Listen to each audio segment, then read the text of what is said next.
so lucky to have a talk show because when I see cool things, I can just go, I want to meet that guy.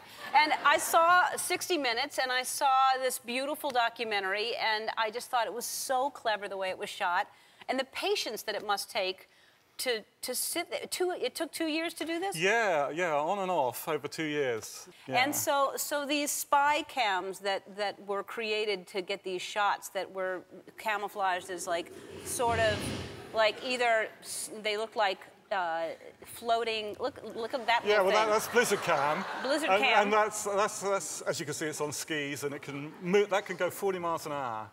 Because the thing about polar bears, they're very mobile. That's snow cam, and that little ball was snowball cam. So they're all different snow devices. And you're remote controlling. Yeah, yeah. I've got a real expert who builds these things and then controls them. And they're heat censored, so they can tell when there's a whole different range. Some of them are static, and they just detect. They all can be sensed by the bear. They can feel the heat of the bear, and they can trigger themselves, so they can be left running. So you're not wasting film or something? Yeah, and they can also be left when there's no one there. They will still keep filming. Well, that particular camera didn't do as well. Well, that's the other problem. You know, it can get close-up images, but these bears are. He got into that one, but then you fixed it. Is that the one you fixed? Yeah. Most of well, there was one that was totally pancake. We managed to fix that one. That was Snowball Cam, which is great fun. They love to play with that. It's incredible. and probably, I would think the best shot that you got was when they were just coming out of hibernation. Yeah, this was amazing because this was happened when no one was there. The crew was 60 miles away, and these cameras have been left by this den site. And as I said, they're heat sensitive, so they detect if a polar bear comes out. And what's happening, here, the polar bears just come out of the den and they've just wiped the lens. There's been a blizzard, totally literally, it cleaned the lens for you. It cleans the lens for us. And then, as you'll see, they keep reframing the camera. And that's brand new, the first time the baby comes out. Yeah, this is the very first day it came out. And there it is. It's Mum showing off her family portraits. She's taken the pictures. That's incredible. All the time, keeping it perfectly framed. It was absolutely extraordinary because there was no one there at the time. That's amazing. They were doing the filming. Did you think you could just go away then and come back and have a film made? Wouldn't that be great? Yeah. Yeah.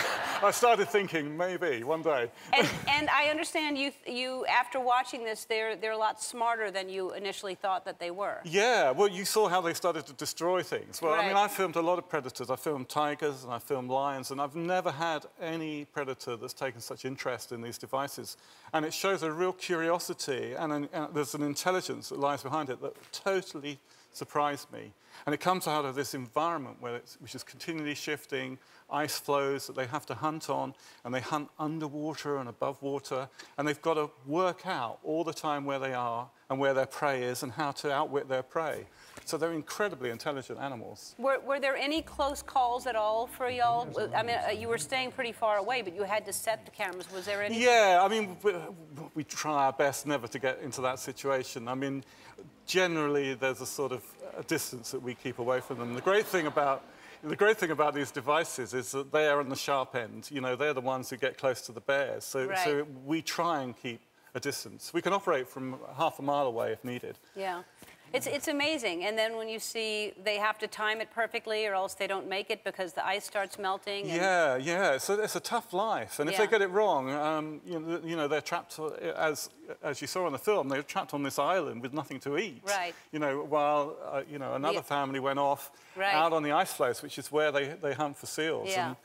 But that's tough in itself because because they're fast. You got to catch them. Yeah, you've got to work it all out. And those two babies that ruined it for the mother. She was trying to get that one seal, and all of a sudden the babies ruined it. Absolutely. Yeah. Anything can go wrong. Yeah, it really is. It's just beautifully shot, and to have that kind of patience to bring us such beauty. Thank you so much for doing that. I recommend if you can find it. And put it in your TiVo. It's called Polar Bear Spy on Ice. It's airing April 17th at 10 o'clock on the Discovery Channel, and it is so beautiful. Thank you so much.